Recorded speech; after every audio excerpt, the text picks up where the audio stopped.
after me. I'm a man. I'm 40.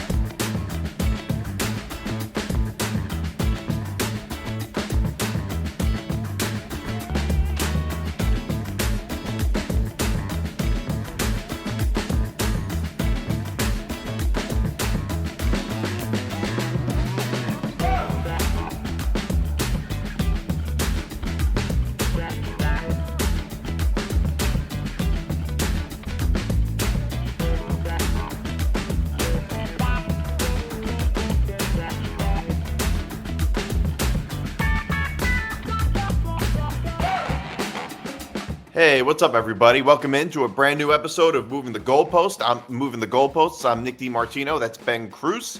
You can follow the Empty the Bench Network at ETB Network on Twitter, Instagram, and TikTok, and Empty the Bench Network on Facebook. You can follow this show at MTGP on Facebook, Twitter, Instagram, and TikTok, and Facebook. Yeah, I got them all. You can follow me on Twitter at Nick DiMart. You can follow Ben at Ben Kruse 144. You can listen to this. You can watch this show and all Empty the Bench shows on youtube.com/ETB Network. You can listen to this show and all other Empty the Bench shows on etbpodcast.com. You can listen to Moving the Goalpost wherever you get your podcasts, and make sure to like and subscribe. And of course, this show, Moving the Goalposts, is presented by Playback. Watching sports is more fun with others, but we spend too much of our time watching alone. Playback is a virtual space where communities can stream live sports together with everyone perfectly synced up. Creators can hop on stage, deliver their own play-by-play analysis and commentary, and invite viewers up for Q&A. Playback makes watching sports fully interactive and a social experience. From playing fantasy sports, repping your favorite players and teams, and watching with the commentators and communities you care about. Win or lose, sports are best enjoyed together. Join our community by going to playback.tv/ETB Network to find out more, including our live stream schedule. All right. So we are and now I know like we almost live in like a 12-hour news cycle in sports, but we do have to recap everything that happened, all the ancient history that happened in the past week. So we got to lead off with the Jets again, because it seems like we lead off every show with the Jets.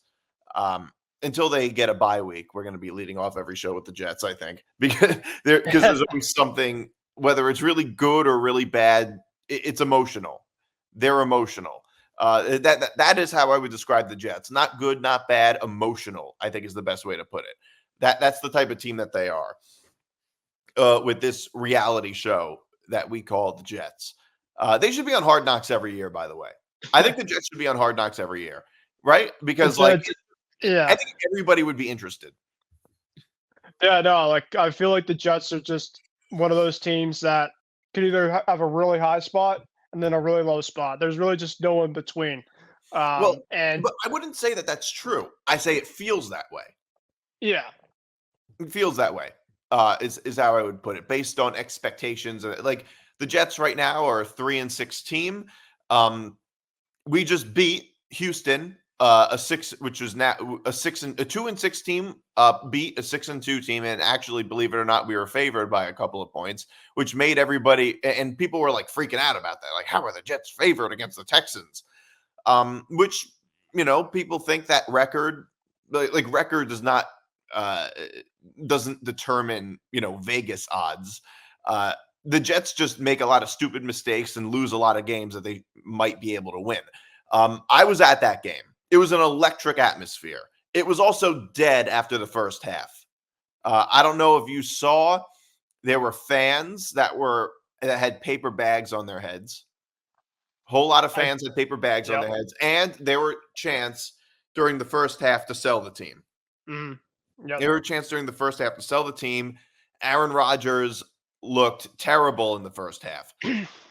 Rodgers, he threw for Rodgers was so bad in the first half. It wasn't just Rodgers. Everything was a disaster in the first half. Every little thing was a disaster in the first half. It was like, the thing is, I know the Jets got a great win, but I don't think the team looked that much different in the sense that, like, it was the same team that made a lot of really dumb penalties and a lot of just like stupid decisions. It was like, it didn't look like they looked vastly different this game than they did in every other game, in a sense. Like the Malachi Corley play. You cannot do that. You cannot do that. You can, like, how many players have to drop the ball before the goal line before they learn to like carry it over the goal line? How many times does that have to happen? How many times does that have Yeah. to happen? Deshaun Jackson had that a couple years ago. Yeah. Like I 20 don't. years ago, I think. Yeah, I don't understand it. Right? I think that kind of it's like in the moment type of thing, but you also have to realize that like in order to score a touchdown, you have to get past the line, and players all of a sudden, Really? and the crazy thing is too is like there's nobody around him. Like the defenders are like, all right, it's what it is, but instead like he's ready to go celebrate with the fans until it doesn't happen, where the ball essentially he drops it still in play, where it was called a touchback, and instead you caused the team of not scoring anything when it should have been. Now I don't know if he ever came back to the game. Hope He probably did. didn't. He did. He did. He did. Yeah. But yeah, at that point in time, it's just like, man, because of course the Jets lost the week before. They'd just been in a massive rut. And, Rodgers, like you mentioned, Nick, was just not great at all in that first half. You had that kind of stuff going on. So you're like, oh boy, is this like kind of another microcosm, like another week of the same old crap? And then, we could talk about the second half, but then the second half came along. Uh, the Jets kind of started to move the ball a little bit, but another thing too was the Texans really kind of didn't play great either. Like you were kind of talking about the Texans throughout Football Forecast about how everybody's kind of making them out to be this great, great team, in which they're a good team. Don't get me wrong, but like they're kind of a bit overrated. And CJ I've been Stroud, saying that for weeks. yeah. And CJ Stroud, I love CJ. I mean, as an Ohio State fan, I've loved CJ, but he's kind of due for a sophomore slump. It's happened to a lot of quarterbacks, and I just don't think that CJ is playing like. I mean, last year he was absolutely phenomenal, and it's really kind of hard to recap what you did from one year to another. But you kind of take away some of his weapons, and it's almost like he's just kind of the different quarterback. But now, to be fair, his offensive line did not look good, and I don't know if there's any of those offensive linemen hurt, but you could also make into another account where a lot of the Jets players, some of the Elijah Vera Tucker was down. So a lot of Jeff guys were down as well too. So you can look at it and be like, well, CJ didn't play great. They were down with a lot of weapons. Like this Jets win didn't really mean anything. Sure, it does, right? At least for team morale. And I know they're 3-6, but you hopefully kind of started to see the connection back with Devontae Adams and Aaron Rodgers. I mean, that touchdown that he had in the second half was just an absolutely phenomenal play. Kind of a vintage Packer connection with that play that happened there. And of course, you could talk about Nick, the Garrett Wilson catch. I think really that catch, Nick, pretty much got the whole entire fan base going, and pretty much the Jet fan nation be like, all right, because I think for the last couple of weeks there really wasn't anything to kind of like get you guys excited about, and you guys kind of needed just an actual like a moment to get going. And the Garrett Wilson catch, I thought really got you guys got you guys ready, and you kind of built from that. Yeah, well, I think that was the turning point of the game, it seemed like. Just momentum-wise, it was turning point of the game. When after the Malachi Corley play, looking at that, when I saw the Malachi Corley play, I thought the Jets are obviously going to lose this game because it would be the most Jets thing to lose a game by less than a touchdown, which I had a feeling would happen because he dropped the ball before the goal line. Like, that would be what the script writers would do to us. Like, there are so many things about the Jets this year that are so uniquely bad. Like, it's not like it's one thing about the Jets that's so uniquely bad. It's so many things that's uniquely bad. Like, one is the situation of it all, just, the head coaching situation. And we fire Robert Saleh, and we have Jeff Ulbrich, who's worse than Saleh. Like, it's not like we brought in a guy who can actually coach. We just fired Saleh in the middle of the season, and we put in Jeff Ulbrich, who is unquestionably a worse head coach than Robert Saleh.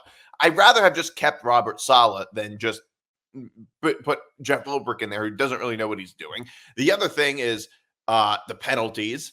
The Jets, I think, lead the NFL in penalty yards.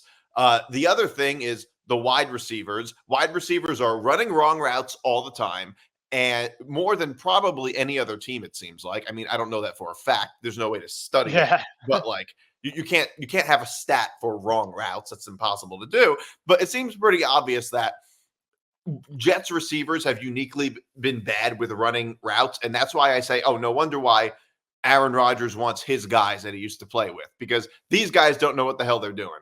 The other is drops from the wide receivers. A lot of bad drops, and including from some of the best receivers that we have. And you know, I think I mentioned the penalty. Yeah, I mentioned the penalties and all the undisciplined plays and just every little thing, and not to mention the fact that like there's a whole bunch of other bad things, but those are things that like really stand out though. Like wide receivers who just drop passes all the time and run wrong routes all the time. Oh, I forgot to mention the kicking. The kicking has been uniquely bad. Yep. In fact, that's probably the thing that might stand out the most, arguably, which is, you know, if Greg Zuerlein makes a couple of kicks, well, that changes everything.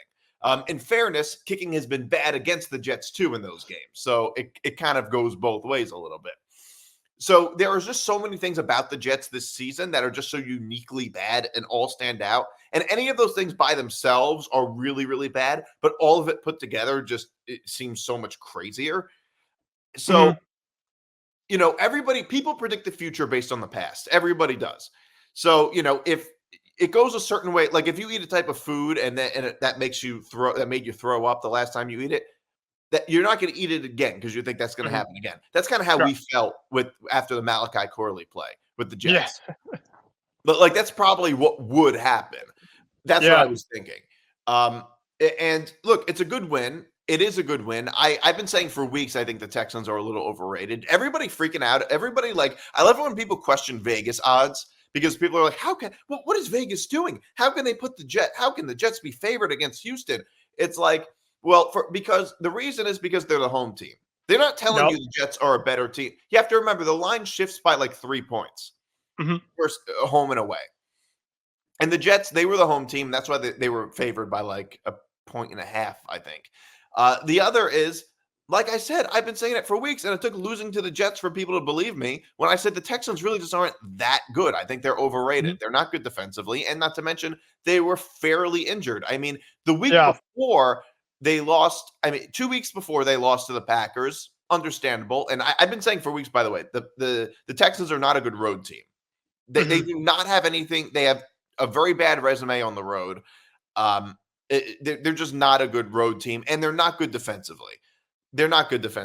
Like, just because their record is much better than the Jets doesn't mean they're that much better of a team than the Jets. Like the Jets, I don't think the Texans are that much better than the Jets. They're a little better, but not that much better. And that could change as teams develop throughout the season. So I always felt that this game was winnable. This game for the Jets always was winnable. But I'll say Rodgers still has it a little bit.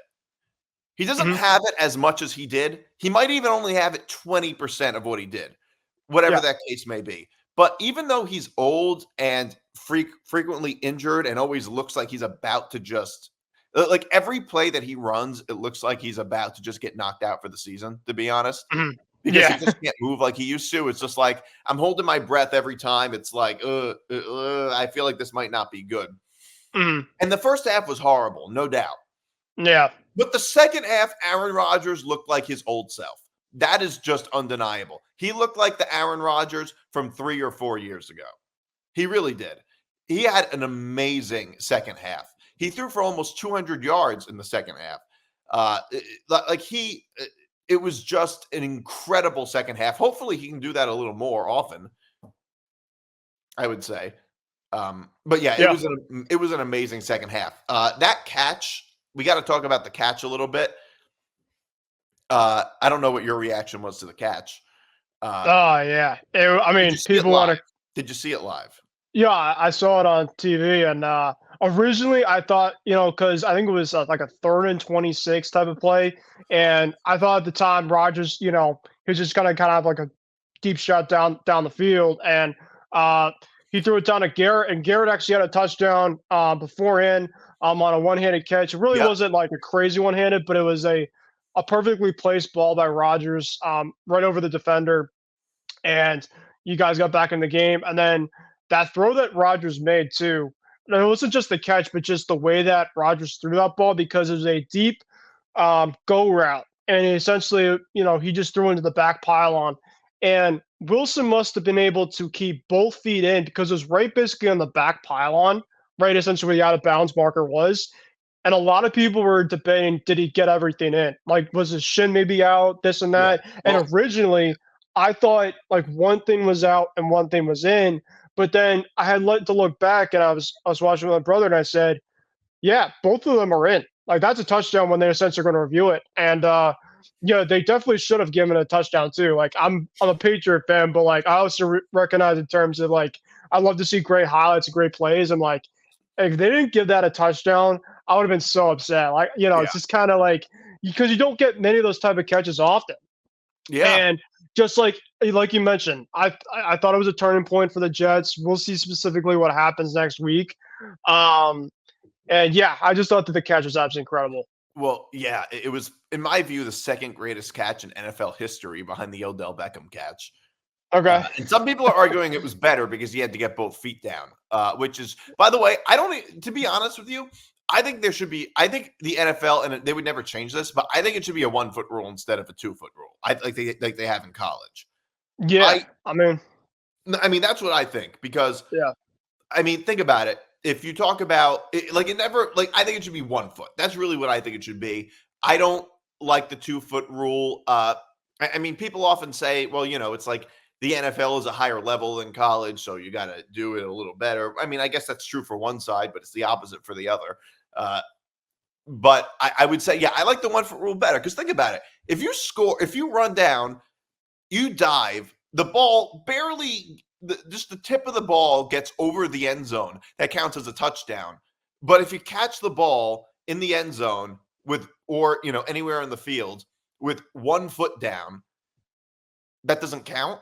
You know what I mean? Like, or if if a player is running and they dive, wherever like wherever the tip of the football lands is where it's spotted.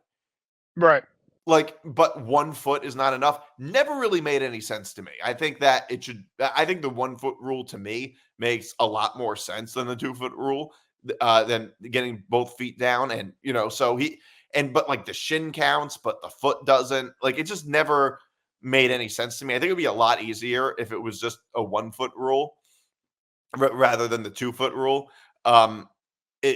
But that was insane because when I first saw it at live, and what almost everybody, 99% of people thought when they first saw that play was that he was out because he looked Yeah. out. I thought Yeah.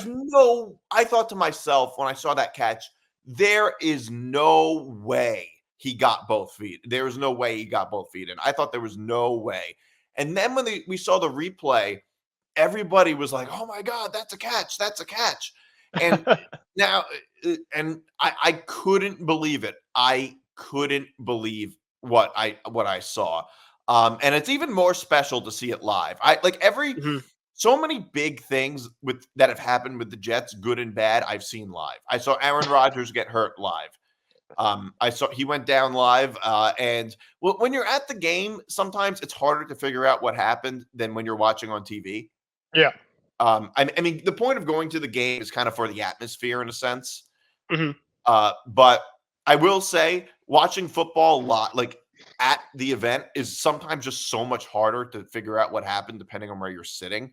And no matter Yeah. where you're sitting, at some point in the field, it's very hard to see what happened. Like my seats are at the 50-yard line, and so to see what happens in the end zones is very difficult. Mhm. It just tends to be very hard to figure out what happened in the end zone. So for me, it was just. But when I saw in the jumbotron the replay, I knew they were going to overturn it. But that has to be like just saying that is going to make amazing memorabilia one day. Like that will be expensive memorabilia that people will bid for. It looks like the Michael Jordan NBA logo. Yeah. Jumpman logo. It is really what it looks like. I And by also the way, there were many points in that game when it could have gone a different direction. We can get to that. Yeah, I was just gonna say, do you feel like with that catch, if the Jets somehow lost that game, do you feel like that catch just isn't as memorable as maybe if they did win, or do you feel like there's just more meaning to that catch now with the fact that the Jets won that as well? Oh, that's a good question. I think that there's more meaning to it because they won. Yeah, I do. I agree. And it also there is more meaning to it because they won, but it would still be historic. I do think it would still be historic even if they lost, because you have to remember the Giants lost the game to the Cowboys when Odell Beckham made that catch. Not only did they now, I think I in a lot of ways think the Odell Beckham catch was better, and the reason I say that is because he was. Now I don't think it has to be a competition, but he was held. You have to remember there was a pass interference. He caught the ball with like 3 fingers, brings it back in. Like it was the most amazing catch I've ever seen. It was just such an incredible catch. I mean, the Garrett Wilson one, I guess, in some ways was more difficult because he had to get both feet down. Yeah, it was kind of a different. It was but like he also bobbled it, like whereas Odell Beckham just caught it. You know what I mean? Right. Yeah. Like if Garrett Wilson had just caught it, it wouldn't have been as hard to get both feet down. Right. But I mean, look, both are just incredible. But yes, that is absolutely true. Because the Jets won that game, it means so much more. And it was a good win, objectively a good win. I mean, I know we were talking about how the Texans are a bit overrated, but beating the Texans is still a good win. It really is. No, it is. Yeah. I mean, like just because they're not that good doesn't mean it's not as good of a win as say beating the Bills would have been, but it still is a pretty good win. But here's the other question. The other thing is, a lot of it also depends on how the Jets season goes. Like, don't you think now I'm not saying I think this is going to happen. I think that there are some really good scenarios and really bad scenarios that can happen with the Jets this year. And just like with anything else, most likely it'll be somewhere in the middle. If this is like a turning point to the Jets season and they make some crazy run where they like if they win the next 3 games in a row against Arizona, the Colts, and the Seahawks, all winnable games, by the way, and the Jets get back to 500, I think that now I understand that's not the end of the season and not history, but if the Jets can make like a really big run and somehow make the playoffs or something like that, or even if they just not even that, just turn the season around on some level, I think that catch is even more memorable. Yeah, no, I agree with you. I think that just no matter what essentially happens for the Jets the remainder of the season, if you look at kind of just some memorable plays and stuff like that, and just Aaron Rodgers is basically his first full year as playing quarterback for this Jets team, you look at like one of those catches, be like, oh yeah, that connection between Rodgers and Wilson. Remember that like one-handed catch? Like you'll kind of like look back and be like, yeah, like I remember that definitely for sure. There's just some plays that are great plays, but then you also look back and you're just like, oh, like when was that? Like this overall play, like you'll definitely remember that. So, but yeah, no, like you talked about, there's 3 games coming up. The Cardinals, I mean, we've talked about the Cardinals. I think that they've been a good team, but they've been a really good team at home. So I think that could be a really tough one. But then the Colts, I mean, I saw the way that they played last night.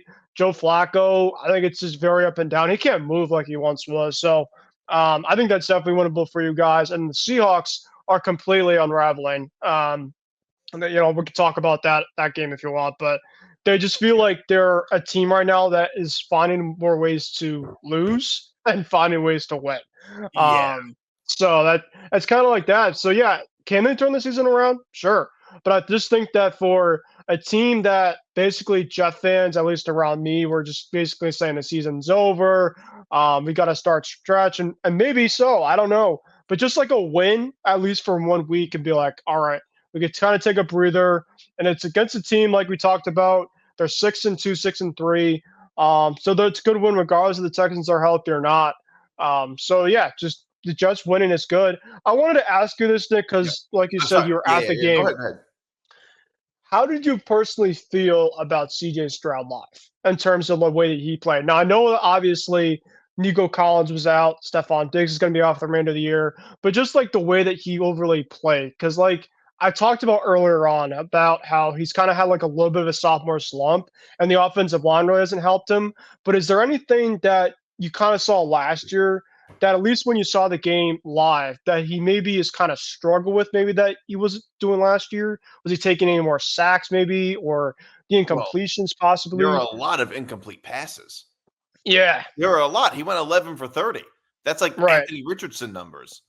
Yeah, The Jets, I think a lot of it probably has to do with the offensive line. The Jets put a lot of pressure on him, yeah. I saw that he was which they blitzing a haven't lot. done before. They haven't done to anybody, Mm. which I did not see coming. Also, Nico Collins was injured and everything. Like the team was just very injured. He didn't But have. even right, but like you said that, but even if they were healthy, it felt like that was going to be the Jets' night because if the offensive line's protected, it doesn't really matter what weapons he has out there.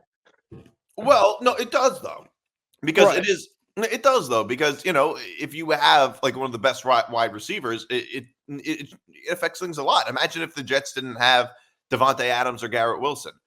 Right. So it certainly does. Uh, Yeah. but yes, having their offensive line was not good. Their offensive Yeah. That's line the biggest thing. Yeah. did not do a good job protecting him, and he went 11 for 30, which is not good numbers for CJ Stroud. I mean, Yeah. I don't know. Maybe it's a sophomore slump, or maybe it's just like it's not that hard to play at MetLife. It's not that easy to play at MetLife Stadium. Could be that Mm, too. And the Jets' defense has gotten better it since has. Hassan Reddick finally came along. Uh, That's true. and having that extra pass rusher can do a lot, and especially when that offensive line really isn't great, and it's just harder to play on the road. It's harder. It's hard, Yep. especially probably at MetLife too. It's probably just harder. I mean, but you know what? Even though CJ Stroud played bad, it felt like that they could have won that game pretty easily. Yeah. I mean, That's what I'm saying. the Jets still looked like the same old Jets, even though they won the game in a lot of ways. Other than the fact that Aaron Rodgers just looked amazing and Garrett Wilson looked amazing, 2 one-handed catches in one game. But there were also there were also points where it's like, all right, Breece Hall had an okay game, but he still is not a good like short yardage back. Like if it's 3rd and 1, maybe we shouldn't use Breece Hall very much. And Yeah. he Braylon doesn't. Allen is the guy. And the other thing is he doesn't score a lot of touchdowns. So those same issues with Breece Hall happened. There were still a few notable points where they were like the Malachi Corley thing, which was a new low, but also at the end of the first half, that drop by Devontae Adams. Mhm. So there were also a few points where it's like the team didn't look like the team. All the mistakes looked the same, like from the wide receivers, and not to mention the receivers running the wrong routes and the penalties. There were a few really bad penalties, like the roughing the kicker Yeah. in the first half, which was really Remember that. stupid. Not to mention the Yeah. roughing the snapper Oh, late God. in the game, Yeah. Yeah. which was unbelievable. I mean, like, but That the was the one where Fairborn missed after, right? yes, I was just going to say that. Yeah. He made the Yeah. field goal and they ended up missing. So making a dumb penalty actually helped the Jets for once. Yeah. It doesn't really happen often. No, it doesn't happen often, but it just happened to work out that way this time. We're talking about bad kicking. It's like that does sound like something the Jets would do, by the way, getting a gift like that and then missing the closer field goal. Mhm. Go figure. Yeah. Uh, Yeah. but Go ahead. yeah, but I do think that I think all of the games that the Jets have, other than maybe the Bills, are fairly winnable. I think all of them are fairly winnable, other than because I'm looking. You know how ESPN has a matchup predictor. Yeah. So I just looked at their matchup predictor. I don't know how they actually determine this. I don't trust it as much as I trust Vegas because Mhm. Vegas has actual like that's their business is predicting games. But I looked at the matchup predictor on the ESPN app, and they're above 50% in all of their games, except in all of these upcoming games, except Arizona next week and the Bills, obviously on the road. I mean, they're above Interesting. 50%, but not much. They're like a little bit above 50%, which means all of these games are winnable, but they're Mhm. also all very losable, other than maybe Jacksonville. But who knows? They could lose that game too. Mhm. Um, so it means like, okay, if the Jets make smart decisions, they should be okay. Yeah. But I do think it'll take a lot. Like it is going to for the Jets to come back and make the playoffs. It'll take a miracle, and it's going to take a miracle. And for take it one game at a time. But they're going to have to win 3 games in a row. They're going to have to get back to 500. They're going to have to get back to 6-6. Yeah, the Jets might need to have their possible grimace, kind of like the Mets did, in which they kind of had a slow start to the year. They kind of had some up and downs, and yeah, I mean, I like you mentioned, I think that most of their games that they have coming up are very winnable. But this is a weekly type of league where anything could happen. So the Jets could obviously go on a little bit of a run, or they could completely, I guess their season could be done by within the next couple of weeks. So we'll have to see. Yeah, well, I mean, another team I'm actually a little bit worried. I mean, I'm most the Bills. I don't think they're going to beat, but I will say I am very worried about Arizona, and I think people Yeah, are coming around to my point about Arizona, but they're really not all that bad of a team. Uh, no, the Cardinals, they just won two. The Cardinals just won 2 games in a row. They beat the Dolphins on the road with Tua back. And they just beat the chart, and they just killed the Bears. They won 3 games in a row ever since they lost to the Packers. So I'm worried about the Cardinals, and I'm also worried that the Jets are going to have a problem containing Kyler Murray and everything because yeah, their their pass rush and run defense have been very questionable lately. Even though they played a good game against Houston, they've been very questionable, and Houston's banged up, and their offensive line isn't good, and they're not a good road team. I think this game is going to be tougher than the game against Houston. I really do think it will be.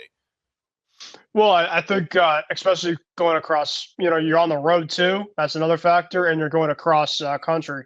Of course, the Yeah. Cardinals, they're one of the top teams now in the NFC West. I know some of the other teams, like the Niners, obviously are getting C-Mac back this weekend, but I mean, yeah, the Cardinals, I think, have just been playing tough. Even in the games that they've lost to, Nick, I mean, the Bills game that they had in the week 2, they lost by within pass interference or so. The Packer game, they were right in as Doink. well. Yeah. So it's Oh no, like, I'm sorry. I'm thinking of the Jets, but the Cardinals. Yeah, yeah, yeah. You're right. You're right. yeah, yeah. But yeah, like the Cardinals have been pretty much there for almost every single game. Like I don't think they've been blown out like once all year. So like, gotta give Oh, them they have credit. been. They were Well, blown like out by the once. Packers. They've been blown out, but they haven't been blown out recently. And I think they're Okay. just a team that's on the right track. It seems like, Okay. and they Yeah. could end up winning that division. Yeah. I mean, they got Trey McBride, a really good tight end. They got obviously the running game. I'm trying to remember the running game that they have. One of the guys had like a crazy halftime against the Bears yesterday. The halftime run that they had right before half. Of course, the Bears doing stupid shit right before time expired, just like last week. I guess Yeah. they never learned. But yeah, we'll have to see. I mean, I obviously don't want to give my pick in terms of Jets Cardinals already now, but I mean, that game could be really big a coin flip, and I really could see Yeah. the Jets Well, winning that. the spread is the Jets are getting it's only Cardinals -1. That's it. Yeah, so pretty much saying it's a coin flip. And by the way, in every single one of the Jets games, other than the Bills, they might end up being favored in all of them. I mean, not by a lot, but maybe by maybe by a point or two. But the Jets may end up being favored in the rest of their games. Right. I mean, like we talked about, Nick, I think that the reason where the Jets are, I think it's because legitimately of just stupid mistakes and kicking. That's really it. Because you look at it and be like, this team is definitely a Yeah. lot better than what their record indicates. And there's also some teams that their record indicates, but they aren't as good as their record indicates. Maybe a team potentially like Houston. So, Yeah, yeah. And also it's just like the Jets don't control their own destiny. Like a lot of teams kind of have to they have to rely on some other teams to fall a little bit, including Pittsburgh, who I don't think Pittsburgh is that good. They still have to play. I mean, Pittsburgh, they still have to play the Commanders, the Ravens twice, actually, the Eagles, the Chiefs. Who knows? The Bengals twice, and we don't know what's going to happen with those games. Uh, I think the Chargers and Steelers are just ahead of the Jets right now, and there's not much we can do about that. But the Bengals might be able to collapse. The Colts, we just got to beat, even though they might be in the running. So you never know what might happen. But for now, we just got to get to 6-6. All right. So I do want to talk about this. Did you see this? The Seahawks? Oh my God, I screwed that up. My bad. The Seahawks. The Rams beat the Seahawks. I did. It was a crazy one. Seahawks fans were like, "Wait, we won?" The Rams beat the Seahawks in overtime.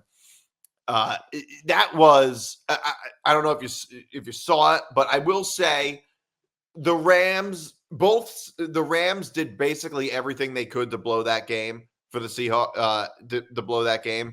So did the Seahawks. Both teams did, actually. I would say both teams did. It was a game of who wants to blow it up more, right? Yeah. The Rams actually. So Gino obviously had to drive down to tie the game before overtime, and twice at the goal line, the red zone, they had Gino threw 2 picks, funny enough, to the same exact guy. One of the interceptions went for 103 yards for a return for a touchdown for pick 6. So Gino, right before that that time drive, he was not playing well at all. And I thought that, I know that DK has been out, and that's kind of his go-to guy, but just his decision making has been very, very poor the last couple of weeks, just turning the ball over like crazy. Kind of like, I wouldn't say Jets, Nick, but kind of like, kind of falling back to earth a little bit, because for the first couple of weeks, he was absolutely incredible. But I'm just like, he's definitely not as good as this either. Like, you definitely know like a regression's kind of in a hit. And I think this is kind of what we're seeing right now with that. Now, I will say, give credit to Gino, for going all the way down. And obviously there was that one throw, I think it was like 2nd and 20 or whatever, down the left sideline. The kid caught a really nice play. And then Tyler Lockett had a couple of big catches. Jackson Smith-Njigba Nick Jigba had the game-tying touchdown to tie the game. And then overtime happened.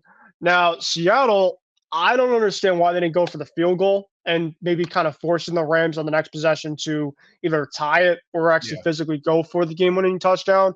But instead, they had a really questionable call. I can understand it, but they went for a run on 4th down, and the Rams stopped that. And pretty much when I knew that stop was happening, I had a feeling that the Rams were just going to go down the field and win that game, because there really was not a lot of defense that was essentially playing at the end. A lot of the guys were tired defensively on both sides. And I got to say, Nick, that throw by Stafford in overtime, that touchdown he threw, what a ball. I mean, that was a play action. And like Stafford has shown that in the past of just like throwing some of the best deep balls out there. And that was just a perfect example, right to Demarcus Robinson. And that went from essentially potentially a gut punch for the Rams to a potential going across. They're on the West Coast, but like going to that overall going environment does I know you're still thinking they're in St. Louis. Yeah. But just like I'm talking like just like going to that environment. For any Seattle, typically usually not great conditions, and going to that environment and winning that on the road, no matter how good the Seattle teams are, winning at that environment always seems to be a challenge. And the Rams they stole it for them, and good for them. I mean, I don't know how much they stole. I mean, I guess if it went the other way around, you could have said the Seahawks stole it from the Rams too, or that the Rams gave it. Sure. I mean, it kind of could have gone either way. I mean, if you look at that one play in the game in the 4th quarter, it was when it was clearly a defenseless receiver penalty. They threw the flag on Seattle, and then they picked it up. I don't know what the refs were doing. They picked it up. There was another play earlier where it was a terrible pass interference call against the Rams. I mean, late in the game, the refs just really screwed over the Rams a lot. It seemed like the refs were really made a lot of bad calls against the Rams. And at the end of the game, the Rams dropped the guy on the corner. I think it was a corner on the Rams, dropped an interception right in his hands. Yeah. I remember that. Right in his hands, and that would have ended the game right there. But of course, Seattle goes down and scores. Imagine what would have happened if Seattle had won that game. And Seattle's not that good. Like they're a very beatable team. And we were talking about the Jets, and I was talking about teams I'm most concerned with. I'm concerned with the Rams. I'm very concerned with the Rams because even though it's a winnable game, I feel like it's also very losable. And the Rams, kind of like the Cardinals, also seem to be going up a little bit. They are. Yep. Yeah, And I think a they're lot of their problems were like with injuries. yeah. Puka Nacua actually got ejected in this game. Yeah, I don't know in terms of what happened. I just heard that he got into like an altercation or something with one of the other players from Seattle. Yeah, and apparently threw a punch, which, by the way, one thing I noticed is in sports fights, professional athletes are really bad at it.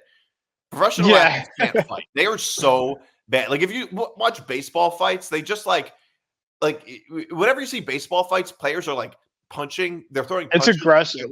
They're Yeah. throwing punches, but they're like missing Yeah. all the time. Like I just always find it funny because professional athletes are such bad fighters. Dak is injured, by the way. hmm This is a disaster for Dallas. I can't believe I picked them against the Falcons. That was so stupid. I can't believe in this team at all anymore. This team is just not. This team just isn't good. They just aren't good. They can't beat anybody. I have so cooled off on Dallas.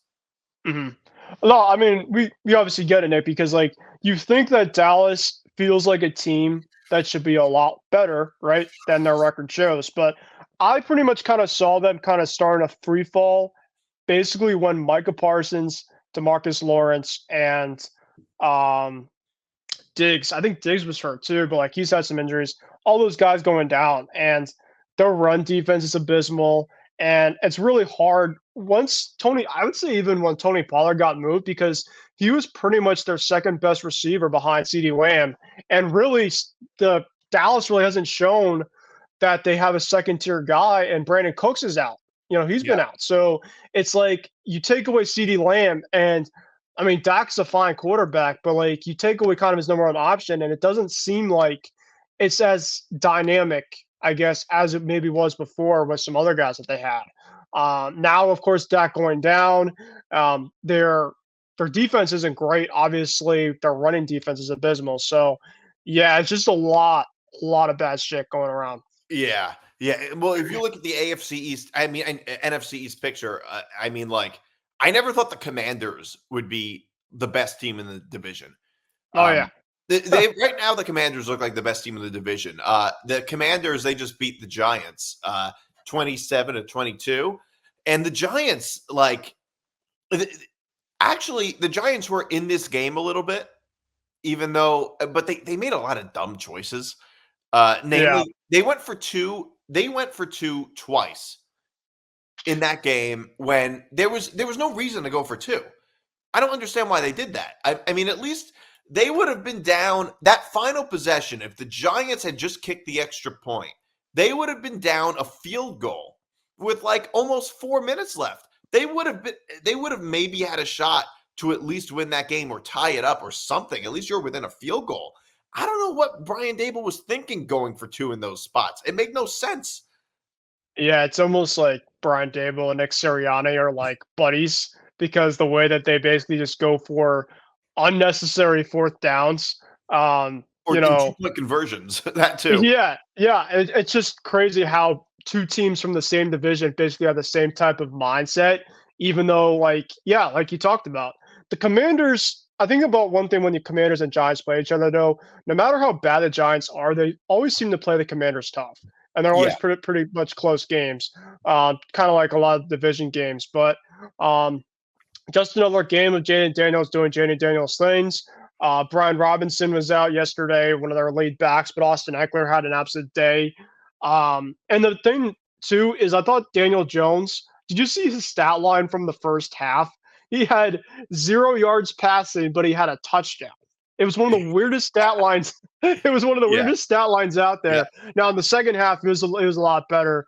But, like, the Giants, they still have the same old crap going for them. Their offensive line isn't great, and their receivers, like, you take away Malik Neighbors, and it's like, okay, Darius Slayton and some other guys, their running game's okay, but it all comes down to Daniel Jones, the offensive line. And it's basically been that same old story for like the last 3-4 years, and it just doesn't seem like anything's changing. It's basically like you put in a rookie that has a lot of talent, which he does in Malik Neighbors, and their defense still has a lot of holes. Kayvon Thibodeau, I feel like I barely heard his name all season. Ojulari has some promise. He actually might get traded tomorrow at the deadline, possibly. But yeah, the Giants basically, they have ability, but it's really hard for them to kind of put everything together to win consistently, in games. Yeah, yeah. I mean, they're just. I mean, look, they're probably going to win maybe 6 games if we're lucky. If they're lucky, I'm looking at 4, but yeah, maybe even less. I don't know. We didn't expect them to be that good. So I can't really kill them too much, Like it's not like the Jets who are supposed to be like super, yeah, supposed to be a playoff team, maybe win the division. The Giants is like, yeah, they were kind of supposed to be bad. yeah, And the Eagles, I mean, the Eagles, they're 7-2, but it doesn't feel like it. It doesn't feel like they're 7-2. yeah. Sirianni is getting killed, and they almost lost that game to the Jaguars. They almost blew that game. They're really lucky that they got an interception at the end of that game. Yeah, no, it went from looked like a game that I don't know what the overall line was for that game, but it looked like the line was basically showing it the way early on was going.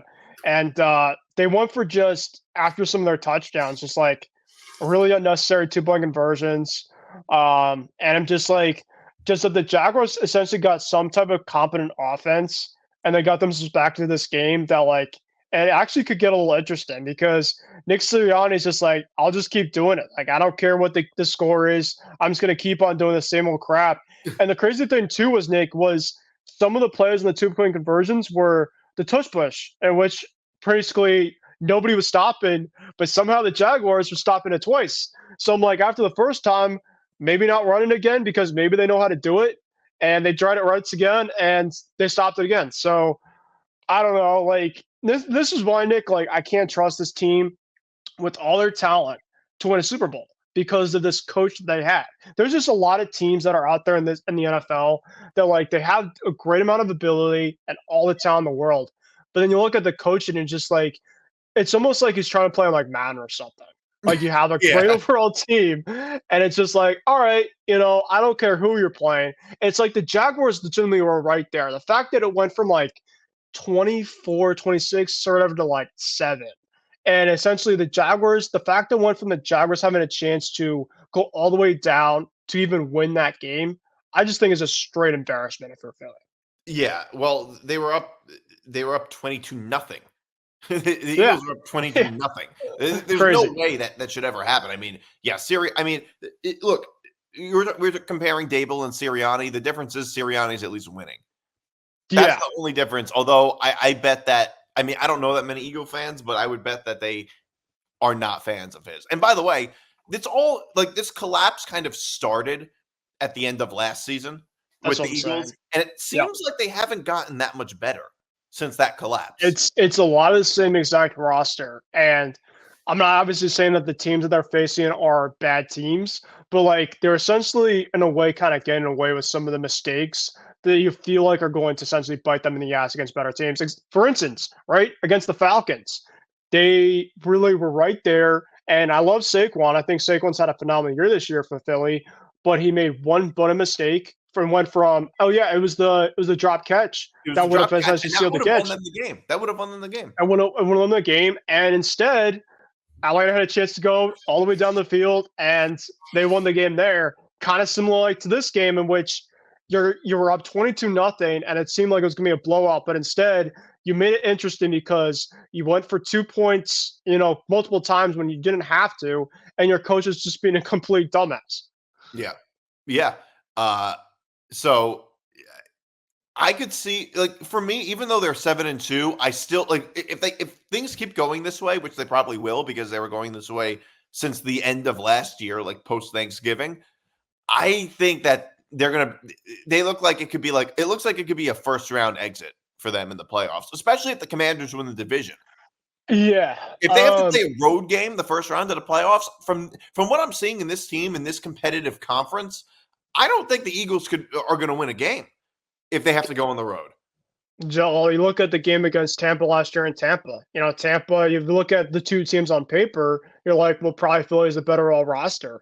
But they had to go on the road, especially with the way that their second half went, and it bit them in the ass. They essentially kind of played like they were playing in that playoff game, basically the way they were playing all the second half.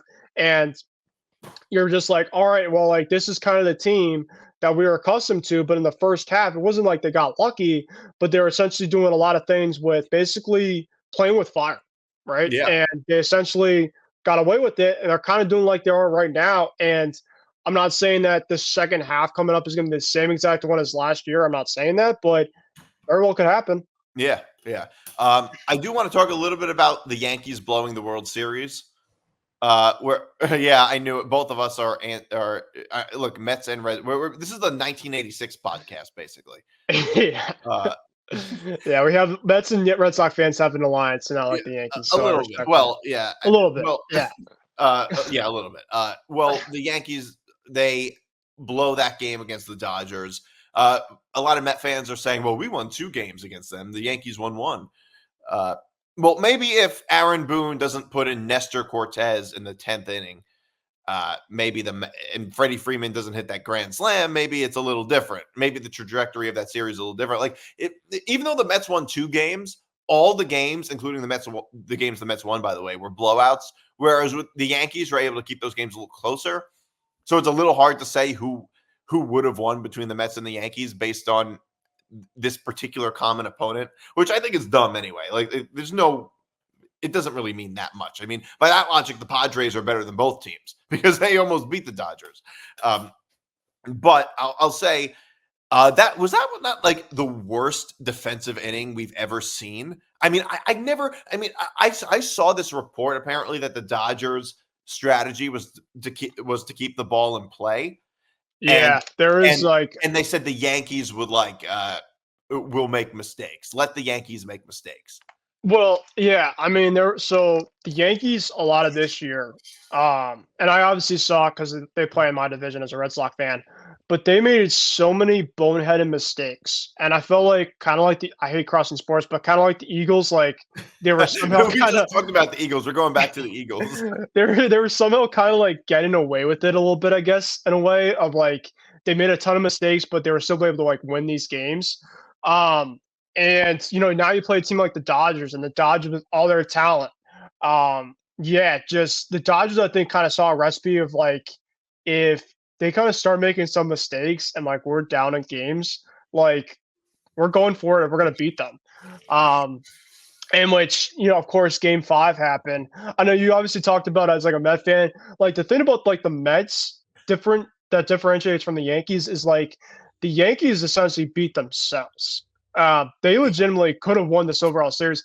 The Mets, when you look at it, the Mets lost typically because the Dodgers they were completely. The Mets got beat. The Mets didn't. Yeah, they got beat. And that's fine because like you look back on it, it's just like who would have thought already the Mets would be in like a rebuild technically year, lose to the team that won the World Series. Like you now look back, Nick, and be like, who did the Mets just lose to last year? And you're like, well, we lost the World Series champs. Like, all right, like you'll take that, especially for a team that's had all that money in the world. The Yankees lost in more embarrassing fashion than the Mets did the whole entire NLCS. And I think that's one thing that basically speaks volumes to that Mets team. And like they played hard, they played essentially the right way, and they didn't beat themselves. The Yankees, on the other hand, beat themselves. And with that 5th inning, I kid you not, it was 5-0 Yankees, and they were down 3-1. And I was I'm in my car ride home from work that day that they were playing 5-0 lead. I was hearing the 04 Red Sox stuff, all crazy. All my Yankee fans are like, well, can they pull the 04 Red Sox? I just like, please, Dodgers, do this for me. Like, I can't hear this 04 crap anymore. And I'll admit, I'm just like, this is going to go 6 with the way that things are going. And then that 5th inning came around. And taking this into account, but there was already 2 outs. It was bases loaded, but then Gerrit Cole struck out Gavin Lux and Shohei Ohtani. I'm like, all right, they probably won't score after all this. But then the Mookie Betts stuff happened where he hit the ground ball to Anthony Rizzo. And I don't know what happened there. It felt like, you're playing video games and like the remote control, like you just couldn't. That's what it looked like. And that Mookie, was unbelievable. And that kind of like started everything. Well, actually, no, what started everything was the Volpe era. That too, yeah. And Well, the Aaron Judge, yeah, and Aaron Judge pulling a Luis Castillo. that I think was really more of that because Aaron Judge, it was like a most routine fly ball. It was that you don't even think about. Right. And apparently what happened was he was looking at the guy at first base. And I'm just like, well, why are you Yeah. looking at that guy in the first base? The run means nothing anyway. And then it turned from what was going to be an absolute laugher, I think, of a game to like, oh crap, it's tied. And we just didn't think that was happening. And then I felt like once the Dodgers tied it from 5-5, I know the Yankees obviously took the lead, but like the Yankees bullpen was going to get waxed by the end of it. And I had the feeling like if they somehow made this game interesting, in which they did in that inning, the Dodgers were going to finish this off. Yeah. Well, yeah, and that's exactly what happened. But I mean, like, if any of those, like, the thing with that inning is, even if all of those things happened in one game, it would be bad.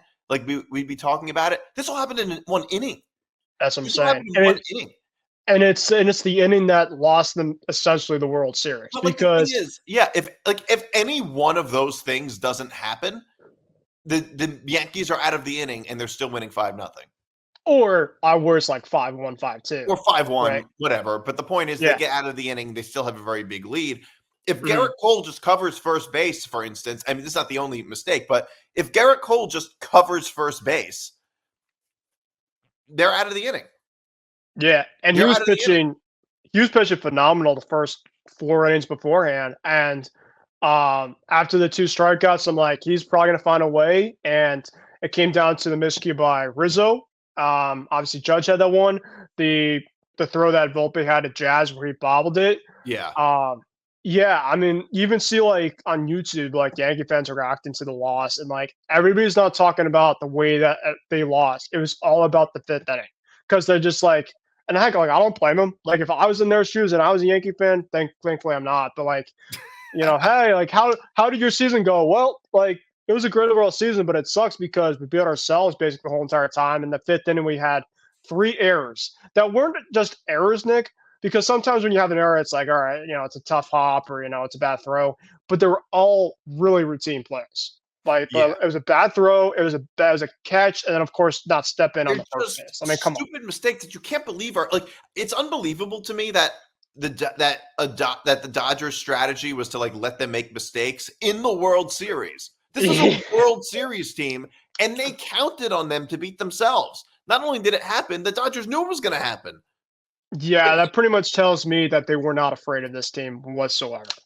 I mean, I don't even know. I mean, and by the way, if the Yankees end up holding on and winning that game, that's 2 games in a row, 3-2, going back to LA. Now, chances are the Dodgers win that series anyway. But the point is, it does shift momentum a lot. No, it does. And then at that point, there is so much more pressure on the Dodgers than there is on the Yankees at that point. Yeah, because I think a lot of the story was after they won Game 4, if you're the Yankees, you're up 5-0, you don't want to have the Dodgers celebrate on their home field. And it looked like that for the first 4 innings. Judge, for pretty much the whole entire postseason was a non-factor. People were, ripping on left and right, and deservedly so. But before he had that missed drop, he had a 2-run home run, and his at-bats were looking better even in Game 4. So it's like, well, Judge is now starting to heat up. All right, well, that's something to really take into account of. Gerrit Cole looks like he's going to really put the team on his back, in which he did for the first 4 innings. Stan, obviously, kind of still doing his thing. Jazz in a homer. So, like, everything just kind of felt like the Yankees could have broken the Dodger leads for another game. But then instead, they beat themselves at what they were trying to do. And that's what caused them from going from potentially to LA to, well, you're not playing any more baseball. Yeah. And by the way, the Yankees, they did re-sign Garrett Cole right after. Yeah, I'm not surprised about that. Yeah, I'm not surprised. I don't think anybody's surprised. Yeah, he's one of their best pitchers. Yeah, I mean, he's going to be. They have an extra year for him. This whole entire opt-out thing, I know for some guys is like a massive thing, but like Gerrit Cole is basically like, all right, we're just going to work out, the kinks and stuff for the contract, and we'll get it done. Yeah. I do want to talk about the college football over the weekend. Your Ohio State had a big win against Penn State, keeping you alive. Another go. missed opportunity for Penn State, I have to say. Another missed Yeah. opportunity. In the fourth quarter, they should have been able to. Penn State should have been able to score on at the goal line. Penn State couldn't score at the goal line, and I think it was just a missed opportunity for Penn State because Ohio State's quarterback Will Howard did not play a good game. They didn't play a good game. They were playing at here's the thing. Throughout my whole life, Ohio State has been a better team than Penn State. There has never been a point in my life where, or at least not in a very long time, where Penn State honestly was a better team than Ohio State in like the past 10 to 15 years or something, as long as I've been following college football. And I will say, since the 2016 season, these two teams are as close as they've been in my lifetime. They've been at like the Penn State and Ohio State now are as close as they've been, and they're playing at Happy Valley. They're playing at Penn State, just like they did in 2016. So I thought, maybe Penn State could win this game. And by the way, I mean, just a lot of it was a special teams error that happened, which is why Penn State was able to beat Ohio State. Which, by the way, it is worth noting, people are killing James Franklin for this. They're killing James Franklin. Andy Kotelnicki, the offensive coordinator, who I think is a very good offensive coordinator, could have done better. And even though Will Howard didn't play a great game, Drew Aller played a worse game. Drew Aller played worse. And just the play calling didn't make a whole lot of sense. Nick Singleton is one of their star running backs, him and Katron Allen. They only ran him 6 times, Penn State. They only ran him 6 times. I don't know what they were thinking. And Ohio State had to change up. I'm sure you might know this since you're an Ohio State fan. They had to change up their offensive line. They had to move their left guard to left tackle because 2 of their left tackles got injured, and their offensive line really was breaking down against Nebraska. So I think this was just a missed opportunity because Ohio State had a lot of questions about that. Now, in fairness, Penn State did too. Drew Aller didn't play in the second half last game. But I think that this was just another missed opportunity, and people are killing James Franklin for this. Yeah. It's just kind of one of those games for us in which we had to go to a really good environment and kind of just go and win. To keep our playoff hopes alive. I think next week is when the playoff seeding comes out for the first time. So I think that this is a massive to have. It comes out this Tuesday. It comes out tomorrow. Tomorrow, cool. All right, well, I'm excited for that. Well, actually, I think before the show even airs. All right. But yeah, like you mentioned, Will Howard, and listen, I think he has ability, but like when you look at it, like him and Kyle McCord, of course, was a quarterback last year. They're very similar. They're obviously not great. They're not awful, but like they're compared to kind of what CJ. I do think Will Howard is better. No, I agree. I think that he is better than McCord. Speaking of McCord, I think he had 3 pick sixes in a row against Pittsburgh. At Pittsburgh, I think my brother had a crazy stat for me that told me that. I'm like, yikes. But anyway, Drew Aller was just worse, and I think that's massive for us for this game because I think 20-13. It was a lot of the running game. Quinton Junkins for us had in the fourth quarter like a 5-6 minute drive that basically kind of capped it off for us to win. And the goal line stand. That was pretty much it. So I think that, especially after the tough loss that we had against Oregon, in which I still cannot believe that Will Howard pulled a Dak Prescott in that overall case where he didn't know what the time was, I guess. But yeah, regardless of the fact, they won, and now we have Purdue coming up at home next week. I'm not gonna lie, I feel pretty good about that game. But the game to obviously watch out for is Michigan because we can never beat Michigan no matter how good or bad they are. But maybe this year is it because Michigan, man, is awful. I mean, fairly recently, Michigan couldn't beat Ohio State. Yeah. It's only post-COVID did that happen. Post-COVID, Michigan, Ohio State couldn't beat. That's just how I like to make timelines like that, I guess. Post-COVID, they couldn't. In the 2020s, Ohio State hasn't been able to beat Michigan because Michigan got so much better. But for No, I many agree. years, Michigan couldn't even compete with Ohio State. Ohio State can at least always compete with Michigan. This year, Yeah. we're going back to pre-COVID. Michigan can't compete with Ohio State. They're probably not even going to make a bowl game, Michigan. Yeah. Um, yeah, crazy. But like you talked about James Franklin. I know that obviously Penn State fans and everybody are ripping on him.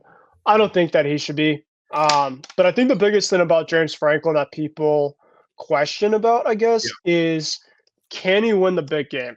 Because that's obviously one thing kind of in his overall tenure as a head coach there is I guess just like he hasn't won the big game for them. And I think that Penn State fans feel like, the Hawks have a really good team this year, and they're going to obviously have a scapegoat for something like The this to big happen. game So being Ohio State. That's the thing. I guess so. Well, but it really Just in is general. because he can beat anybody else.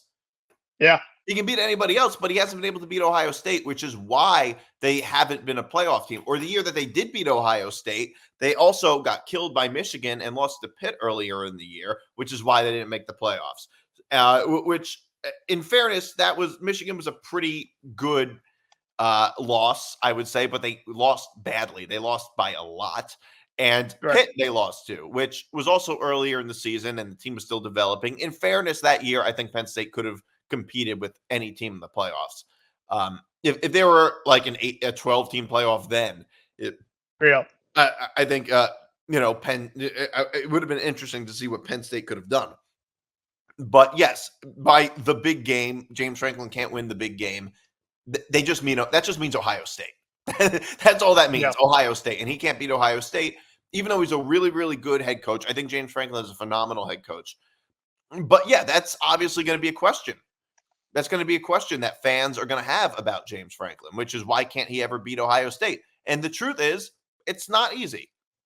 It's hard to beat Ohio State. That's why. Ohio State's a really good program. That's why he doesn't. That's why he hasn't beaten them. But I still think it was a missed opportunity. I want to talk about the playoff picture a little bit. With Clemson losing to SMU, we're just talking about Penn State. Penn State's still clearly a playoff team.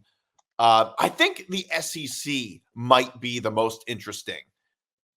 Might be the most interesting playoff picture because there's a good chance that even though Texas A&M, I think that Texas A&M at losing to South Carolina hurts them a lot.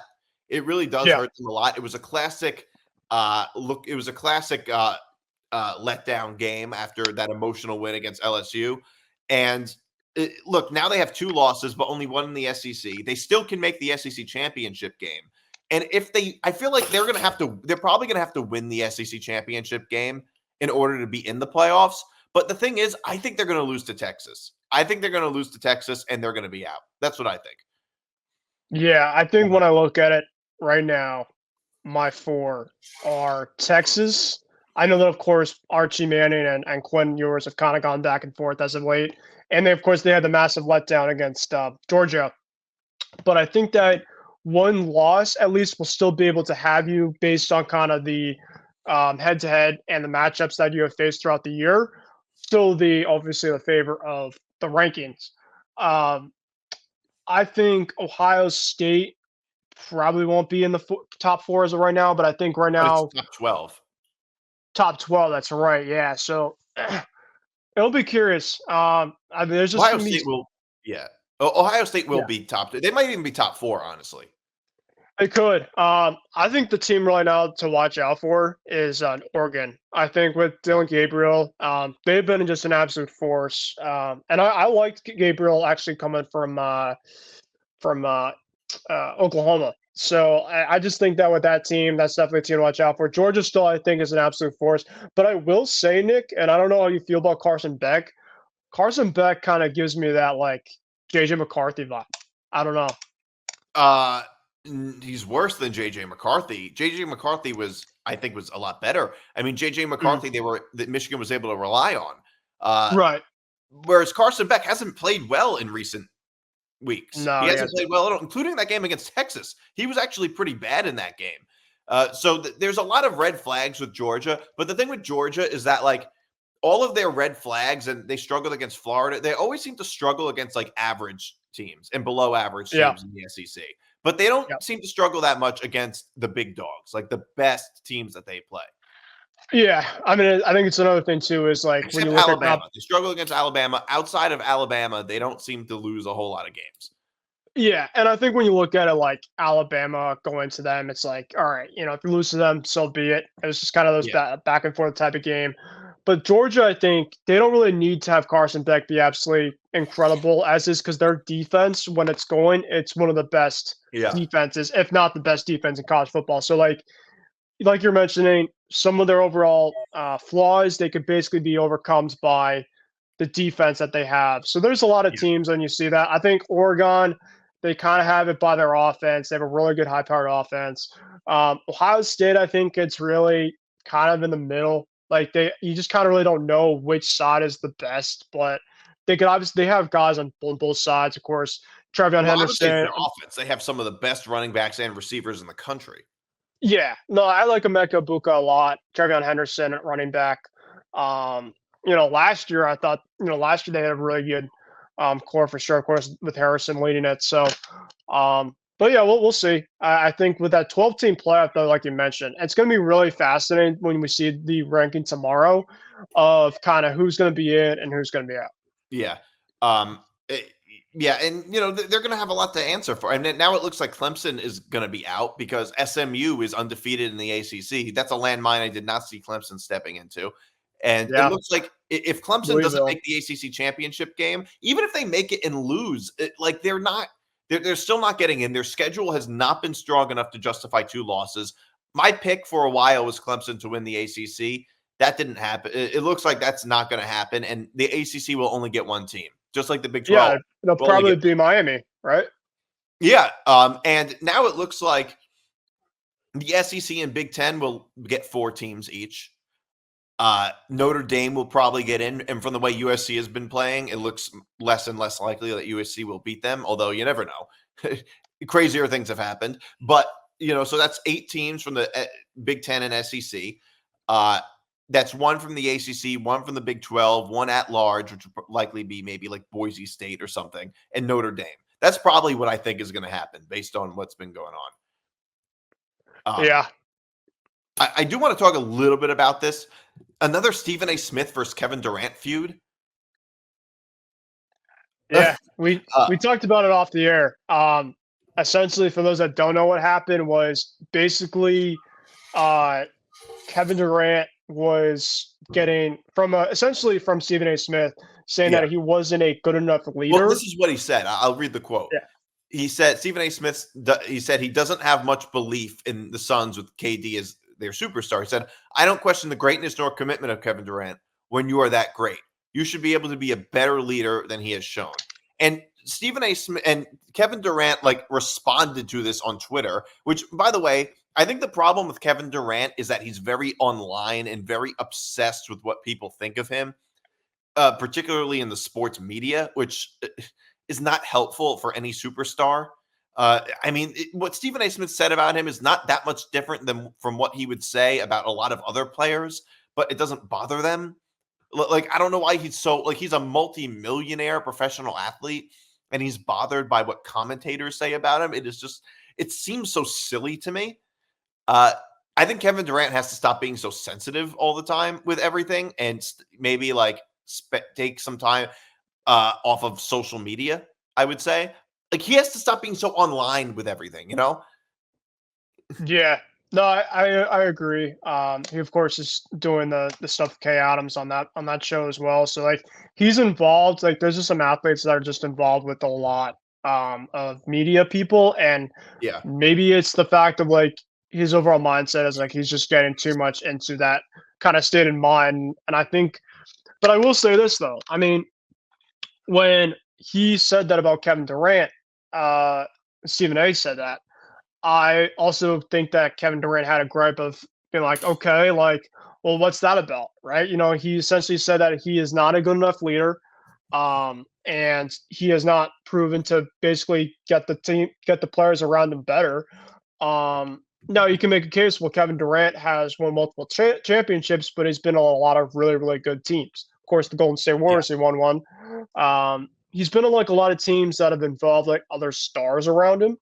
OKC, he was with James Harden and Russell Westbrook. But like also too, like he's also talking about like his personal like leadership.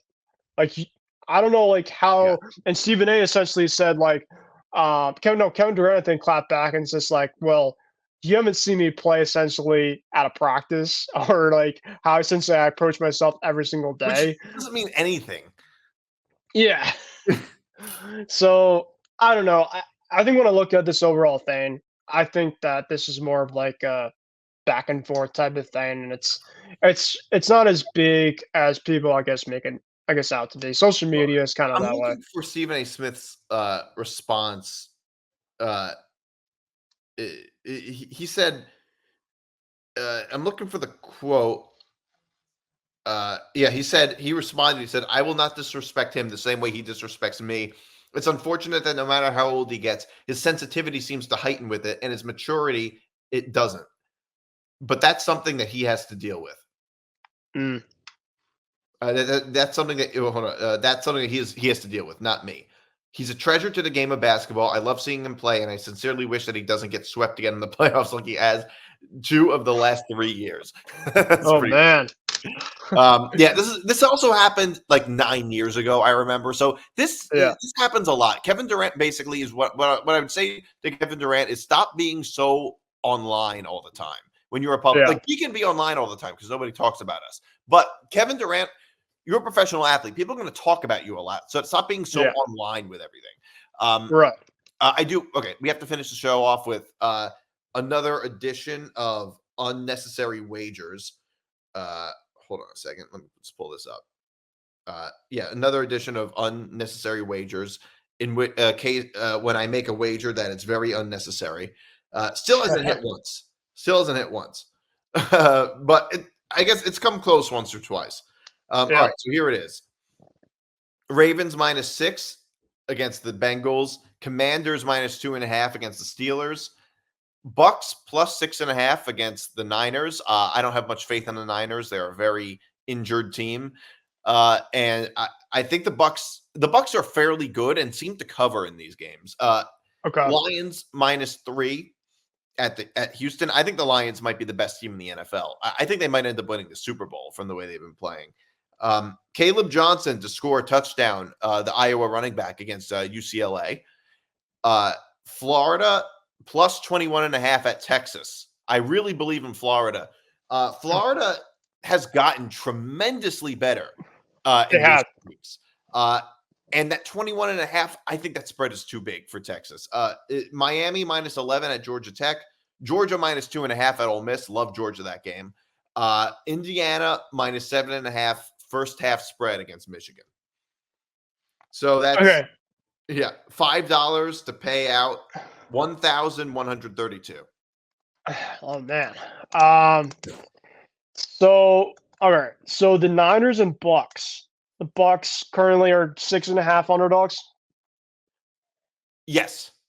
Okay. Yeah, I think that they'll cover that. I think that the Niners have been very up and down. Yeah. And they have been a very up and down road team. I feel like they've been playing a lot at home this year. Yeah. And I think that they're a lot more vulnerable. If you're going to get the Niners, you're going to get them on the road. So I think I could see that. I think it's going to be a close one there. Yeah. Georgia and Ole Miss. Yeah, I love Georgia there. I love their defense. And Jackson Dart, I think is fine, but I think that he's not great. I think he's there. And I think Georgia's defense will do that. The Iowa running back, you said? Caleb Johnson. That should be an easy one. UCLA stinks. Yeah. Caleb Johnson is one of the best running backs in the country, unless he gets hurt or something like that. Yeah. So I'll take that. And then I totally didn't remember the other ones. Yeah. Commanders -2.5. The Lions. Who are the Commanders have? They're playing the Steelers. Yeah, I actually go Commanders. Yeah. Florida, I like Florida to cover the 21.5. The 21.5. Yep. Georgia, I think, is going to win by a big margin at Ole Miss. And Miami, I don't think Ole Miss is very good. And Miami -11. And Michigan first half, which All right, that Yeah. might be it. I'm sorry, Indiana first half Mhm. against Michigan. All right, Yeah. so yeah, that's our show today. Thanks for tuning in, everybody. I'm Nick DiMartino. That's Ben Kruse. We'll be back next week for another episode of Moving the Goalposts. See you then.